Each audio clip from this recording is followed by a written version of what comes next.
What's up, everyone? In the midst of all this AI talk, I got curious and decided to try a little experiment. I used ChatGPT to help me create a hyper-casual mobile game in 24 hours. Here's how it went. Alright, so quick backstory. A little known fact about me is that mobile games are what got me into game design. Portable gaming has always been an interest of mine, and to be honest, it still is. I started making mobile games back in 2014. Some are still available, but I think I took majority of them down. And I think some of the ones that are still up there don't work anymore or need to be updated or something, and I just haven't taken them down yet. Anyway, making mobile games was my way of learning how to code in Unity, and every now and then I like to take a step away from bigger projects to clear my head. And since AI is all the rage right now, I figured why not ask ChatGPT for a mobile game idea and try to actually make the game based on the idea that the AI comes up with. And while we're on the topic of mobile games, let me introduce you to today's sponsor, Raid Shadow Legends. With an awesome collection of over 700 unique champions, a super detailed and tactical RPG battle system, incredible graphics, intense PvE and PvP content, and tons of boss fights, it's the most immersive RPG experience you'll find on a smartphone, meaning it can be played anywhere at any time, such as passing the time when you should be working on part 4 of a particular devlog. What? Oh, and did I mention? It's completely free. What I enjoy most about the game is the sheer amount of champions, variety of customization options, and the insane boss fights. Raid Call of the Arbiter is in full swing now, and to celebrate this epic limited series, Raid's adding some of the new characters from the series as champions you can play in-game. Awesome, right? The first one is Artak and Mighty Orc Warlord. What's super cool is that Artak is going to be available to everyone for free. All you have to do is log into Raid for 7 days between now and July 24th. If you've seen episode 1 of Call of the Arbiter, then you're definitely going to want this guy. And if you haven't seen it, what are you waiting for? Go check it out and remember to log in for 7 days to get Artak. New content is added monthly, so with all of this and even more content coming to Raid, if you haven't started yet, then what are you waiting for? Use my link in the description or scan the QR code to get some insane bonuses. We're talking an epic champion Knight Errant from the Baron Lords faction, and other useful things like energy refills, skill tones, and XP boosters. Once you're in there and crushing your enemies, come find me under the name Hey I'm Keely. And if you're fast enough, you can join my clan. So just hit my link in the description and I'll see you on the battlefield. Thanks again to Raid Shadow Legends for sponsoring this video. Now let's get to it. Okay, so the goal here is to see how quickly I can make a mobile game based on a suggested idea from ChatGPT. So I set some ground rules for myself. First, ChatGPT must come up with the original idea, and the only way that I can modify the idea is through a random spin wheel. Second, for the sake of scope, I'm allowed to exclude certain suggestions, but the core gameplay mechanic must be included. Third, I cannot use code generated by ChatGPT. The goal here is to see if I can figure it out on my own. This is practice after all. And fourth, I'll be using assets from the Unity Asset Store to speed things up. So first, let's ask ChatGPT to give us our starting point. Right off the bat, it gave a very detailed rundown, even the title. The game itself seemed very straightforward. The player controls a small colored ball that moves automatically across the screen. The goal is to navigate the ball through an endless series of obstacles while matching its color to the approaching barriers. The ball can only pass through barriers that match its color, and it will bounce off or break any barriers of a different color. The game gradually increases in speed, and the player must react quickly to switch the ball's color to match the upcoming obstacles. It also gave a list of mechanics as well as additional features. Also, a nice little message at the end.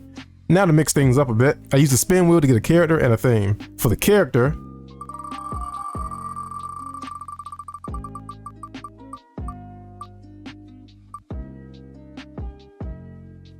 I got Squirrel. All right, and for the theme, I got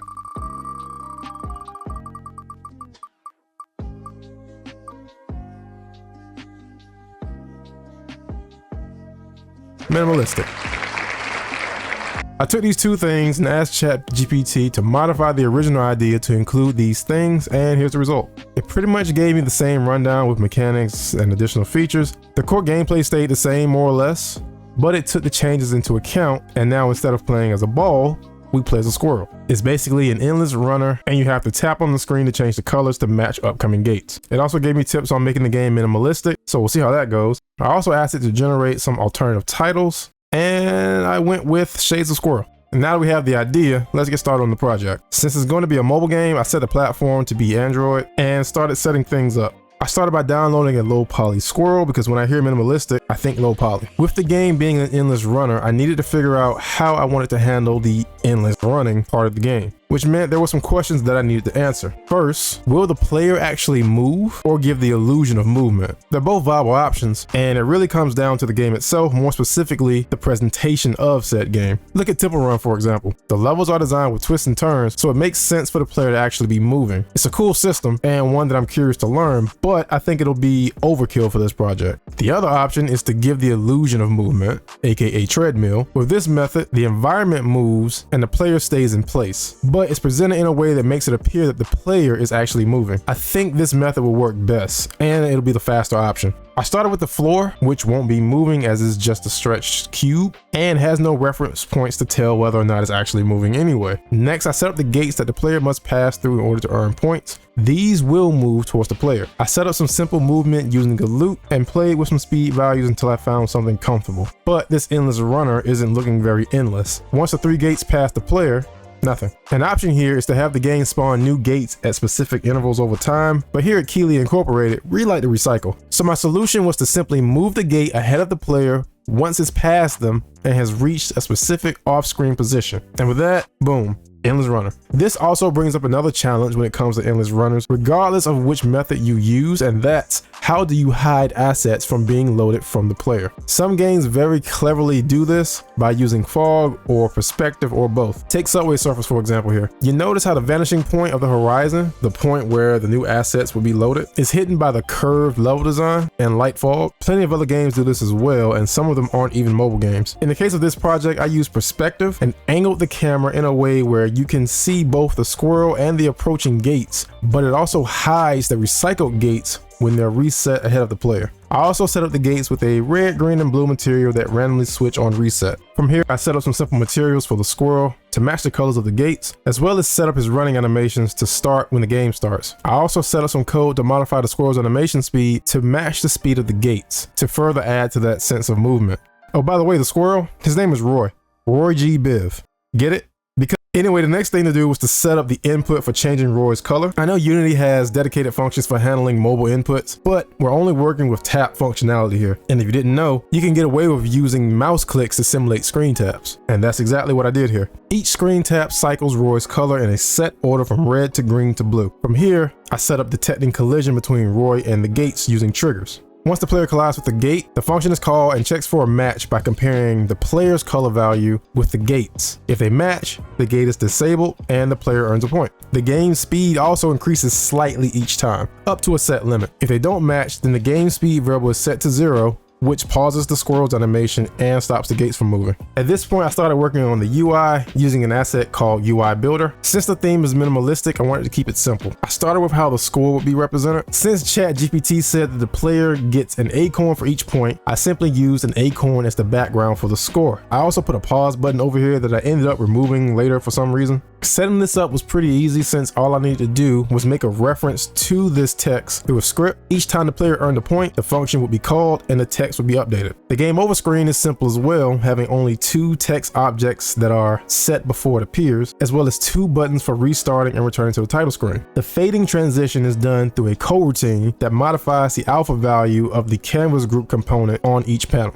Next is the title screen. Title placeholder goes at the top with the player's best score and a play button at the bottom. I also rotated the camera to face Roy until the game starts. Pressing the play button won't start the game right away. Instead, it'll rotate the camera to face the gates and display a little prompt at the bottom. Tapping the screen again at this point will start the game. With functionality done, I wanted to start adding visuals. I started with grabbing the shader from the asset store and applied it to the skybox, squirrel, floor, and the gates. Next, I decided to replace the floor as well as the gates using this prototyping asset by Polygon. Changing the floor meant that you could now tell it wasn't actually moving because it's a bit more detailed. So I set it up as 3 segments that would simply be moved off screen ahead of the player once they've passed. They're controlled the exact same way as the gates and use the same speed variable to match the gate speed. Speaking of the gates, the frames have been replaced with these, and the inner part of the gates has been replaced with sprites that have this cool hologram effect using this asset here. With that done, I grabbed some particles and placed them in the gates. They're set to play if there's a match. Finally, in the event of a game over, the squirrel explodes. Look, I just wanted to make an exploding squirrel, alright? The next task to tackle was sound. I wanted to have some audio play when the player tapped the button, changed Roy's color, footsteps for Roy's running animation, passing through a gate, colliding with a gate, and when the game over screen appeared. ChatGPT also suggested some relaxing music, so I needed that as well. As for the music, I used the music that's been playing in this video since it started. I think it's pretty chill. After that, I updated the title screen to have some buttons at the bottom of the screen that can toggle the music and sound effects. At this point, the game was pretty much done, but I wanted to make some extra tweaks. First, I made the skybox darker and added these space warp lines from the asset store. I also gave the gates 2 more colors that appear after certain scores are reached. Roy can also turn into these colors. I used Photoshop to create a title graphic for the title screen, as well as the game's icon. And finally, I threw in a second chance feature where the player could watch an ad in order to avoid a loss once per game. It worked when testing in Unity, but not when testing on my phone. So, it's whatever. I just wanted to try it out. And that's the project. I know this is different than my normal content, but as I said before, sometimes it's good to take a step away from a project so you can come back with a clear perspective. I think it was interesting to work with ChatGPT on a video game, although I think I could have let the AI do more of the work, but this was more so of a challenge for me to figure out how to make the game based on the AI suggestion. And honestly, I think it was good practice. Maybe next time I'll have ChatGPT generate some code and I'll try to work around that, or have you guys leave some ideas in the comments and then we throw that at the AI and see what type of game it comes up with. Another thanks to Raid Shadow Legends for sponsoring this video, and a big thank you to my patrons.